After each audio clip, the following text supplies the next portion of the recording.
Hello. Today I'm pleased to welcome Marlon Addison, who earned his Master of Science in Sales Leadership from William Patterson in 2020. Marlon brings more than 2 decades of experience in the healthcare insurance industry to his current role as Chief Emotional Officer of Marlon Mentors, his consulting firm specializing in teaching emotional intelligence and sales techniques to business and higher education clients. While I typically talk of welcoming an alumni back to campus, Marlon is so involved with his alma mater that it seems rather redundant.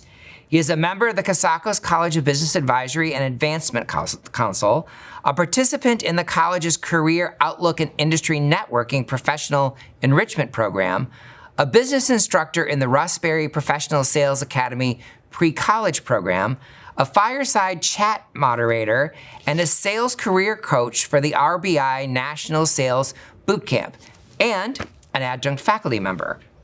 Marlon earned his bachelor's degree in political science and American literature from Felician University before launching his career, which includes a series of increasingly senior roles over nearly 16 years at Horizon Blue Cross Blue Shield of New Jersey. A devotee of analytics, Marvin says that his personal success metric lies in his family being his first, second, and third priorities. He has his super dad socks on to prove it.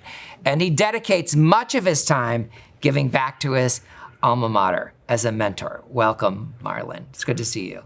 I need to carry you around in my back pocket just to get an intro like that. It's fantastic. There you go. Well, it's all you, right? It's not me. It's all you.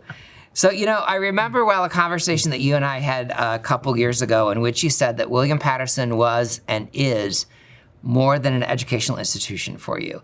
It is a place of real connection, which is music to any president's ear. But tell us a little bit more about what you mean by that. So first of all, impressive memory. All right.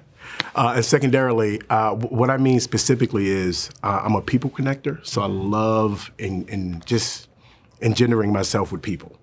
And two of those people, some of the persons when I first got introduced to William Patterson from a corporate perspective, some of those people are no longer here, but two of those people are still here. One is Judy Linder, who is fantastic, which you all know. She's great. Love Judy, always greets with a hug. And the other is Michael Gatlin. And when I got introduced to the Russ Berry Institute, RBI, I saw him like a one-man show, and I'm looking around like, is anybody else here? Like, who else is here? And Mike was just running the show, and then, of course, with Judy. So even before I came on campus, they were calling me, emailing me, and then when I finally got on campus, it was just so welcoming, and they had their hooks in me. I don't even think they realized it, but I did. And then from then on, again, I was just hooked. That's great. Well, the visual of you hugging Judy Linder must be very interesting, given your height and hers. So, you came to William Patterson for your master's after already establishing a successful career in the healthcare industry, and getting your undergraduate at Felician, which we're not going to hold against you. But how did your advanced degree from William Patterson help to accelerate your career? So, fun fact, I actually received my undergraduate degree from Uppsala College, which we say Uppsala. Uppsala College. So I was the last graduating class, and it went under. So Felician took over, the documents and all that jazz behind the scenes. So it's easier say now it's Felician because they can get the transcripts or whatever it is that they need. Okay. But Uppsala was the undergrad. Wow. Undergrad. So as far as William Patterson is concerned, it helped me in many ways, right? Many ways. Especially my undergrad was American Lit, and I was also political science. I was pre-law. Right? So I think with liberal arts, what most people don't understand is it's truly liberating, right? You get to view things from a different lens and take different types of courses, all while being under the guise of liberal arts. So I love English, and I think it gives you a command of the English language, and the history and political, the political background gives you that sweet connection, I like to say, that sweet spot. And then it's a good conversational starter, right? How did you get in sales if your background was X? Well, let me tell you. So, yeah. I always say that the liberal arts your major helps you get your job, but your liberal arts background helps you keep it. Absolutely. And I'm really a firm believer in that. So, as you said, you earned a bachelor's degree in political science and American literature, and which might strike some folks as being a world away from the career that you're currently in. But I often tell people that the liberal arts is really a great foundation for every career path, and I firmly believe that. And you talked a little bit about how that helped you in your career and your life. But if you were to make a sales pitch to today's students who thinks, I really only want to take the second 2 years, I really only want to take sales courses, I don't want to take the other stuff, what would that sales pitch look like? Look at that. So this is, and one of the courses I teach, I put them on the spot and have them pitch. So I'm sure they're going to love this. So for me, if I'm pitching it, which I always do, I start typically with our sales boot camp, right? Here at William Paterson. Right. One of a kind, right? First sales program here. So I start with that. Like, we actually have a boot camp. What does that mean? To train you for 5 weeks.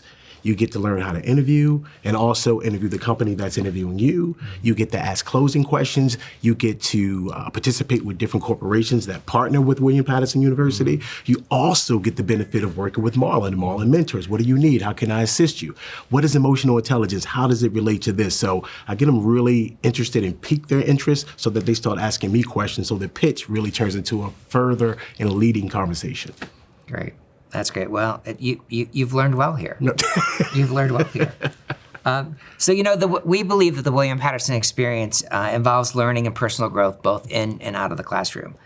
What were the most valuable lessons that you learned outside of the classroom, whether it was in a club, a student organization, or even during your time giving back?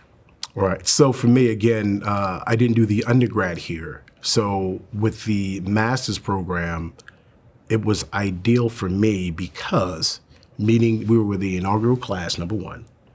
Number two, meeting different types of personalities, different peoples, which I love doing that. And I'll get a little bit tangential. So what it did for me in meeting different people inside the classroom and outside, I'm a big fan of accents. When I hear accents, I love it. And some people shy away from it. Oh no, my accent, my English is not too well.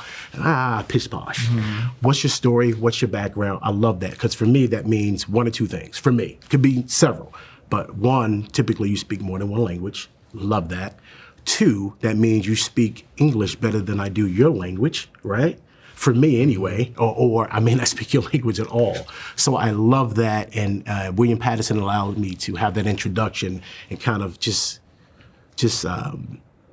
capitalize on that more and meet more new and interesting people. So that's my thing. It's always going to be networking, always going to be people. We still remain the third most diverse university in New Jersey. So you and I share a great passion for mentoring. I believe in many ways people make the difference in our lives. As you know, the Pesci Family Mentoring Institute at William Paterson is one of the most accomplished programs of its kind in higher education. What drives your belief in the power of mentoring? So for me, it's simple. With me, with Marlon Mentors, it's what's your self-talk? We talk to ourselves all day, right? Thousands upon thousands of thoughts. And oftentimes, 85 to 95% of those thoughts are negative and we repeat them. My thing with mentoring is, what's your superpower? What are you complimented on the most? What do people realize in you? What problems do you like to solve? That's your opportunity. So in doing that, I like to maximize. By nature, I'm a maximizer. So if I see that in somebody, I kind of pounce on that and try to mentor them and coach them onward and forward in that regard. Yeah.